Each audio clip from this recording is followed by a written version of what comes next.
Good morning, students.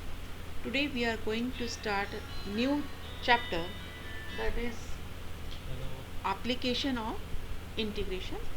It is very important chapter because one question of 6 marks is definitely asked from this chapter and is very scoring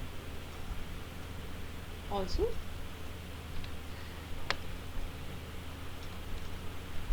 So in this chapter we are going to study the specific application of integral to find the area under simple curves, area between lines and arcs of circle, parabola and ellipses.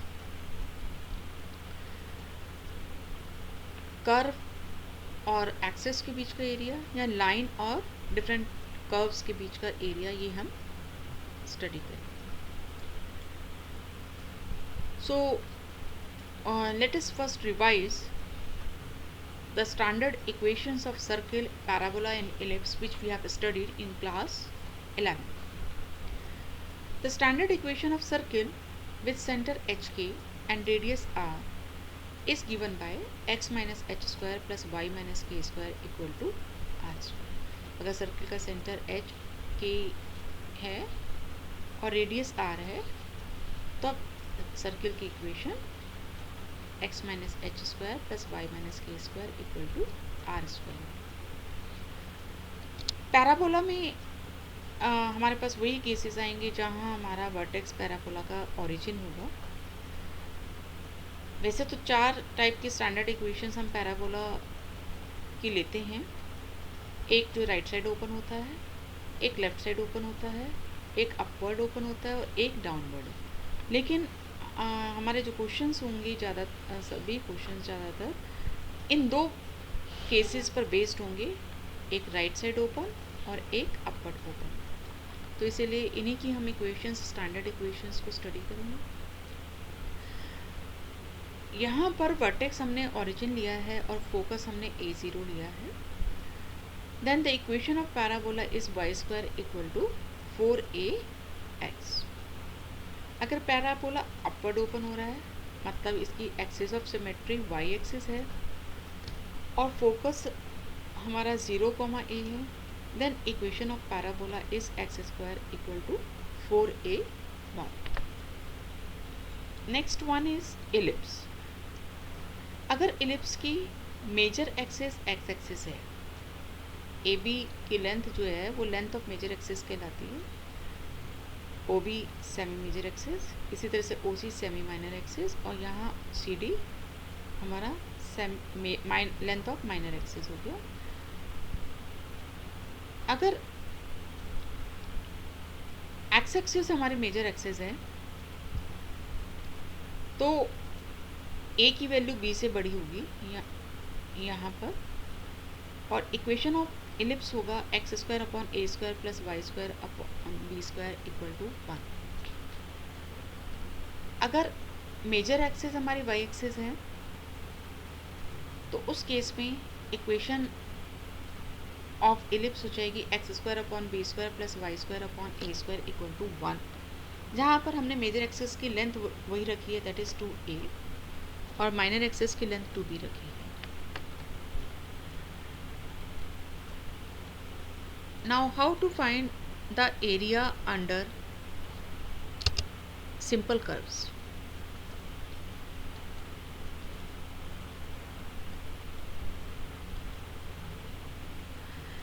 If we have a curve which is above the x-axis and it is a continuous curve,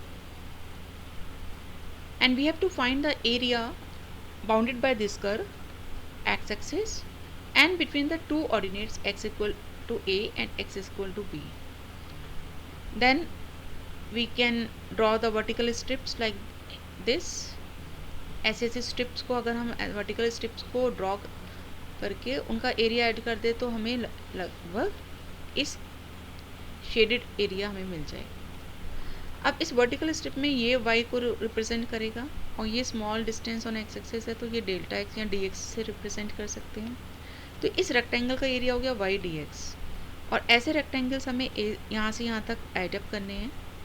तो उसको हम definite integration की help से show कर सकते हैं as integral a to b y equal to f x था, तो y डी एक्स हमने कहा था एरिया ऑफ वन रेक्टेंगल, और y एफ एक्स है तो you can write f x into d x. अगर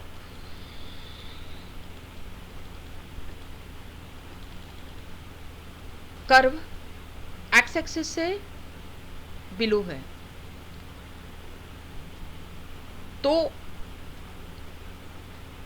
एक्स एक्सिस कर्व और x equal to a x equal to b के बीच का ये जो एरिया अगर हमें फाइंड आउट करेंगे by definite integration integral a to b y d x, तो वो नेगेटिव आएगा, लेकिन एरिया कभी भी नेगेटिव नहीं होता है, तो इसलिए हम उसको का एब्सोल्यूट वैल्यू लेंगे to find the area.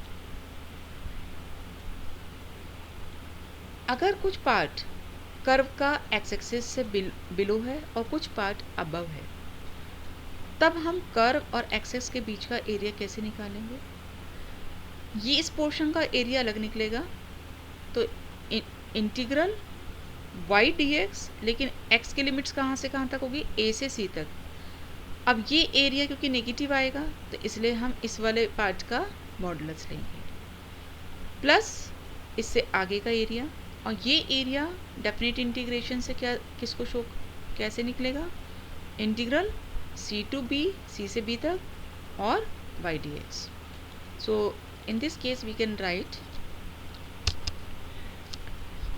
absolute value of integral a to c fx dx, that is y dx, plus integral c to b fx dx। अगर हमारा curve x equal to f y की form में है, अभी तक हमने जितने curves देखे उसमें हमने y equal to f x लिया था, यहाँ पे हम कह रहे हैं अगर कर्व हमारा x equal to f y की फॉर्म में है और हमें इस कर्व y एक्सिस और y इक्वल टू सी और y इक्वल टू डी के बीच का एरिया चाहिए, मीन्स ये शेडेड एरिया चाहिए, तो हम वर्टिकल के बजाय अब हॉरिजॉन्टल स्ट्रिप्स ड्रॉ करेंगे तो इजी रहेगा।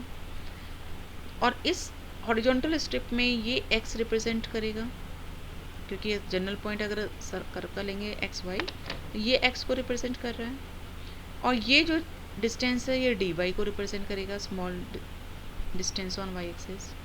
तो इस रेक्टेंगल का एरिया हो गया एक्स डी वाई। तो इस तरह के रेक्टेंगल्स को हम यहाँ से यहाँ तक जब ऐड करेंगे तो हमें कंप्लीट ये शेडेड एरिया मिल जाता है। तो इसका मतलब हम और ऐड करना मीन्स उसका डेफिनेट इंटीग्रेशन फाइंड आउट करना। तो इस केस में हम एरिया कैसे निकलेंगे? Integral c to d x d y था और x इक्वल टू क्या है? Function of y, so you we can write f y into d y. That's all for today, thank you.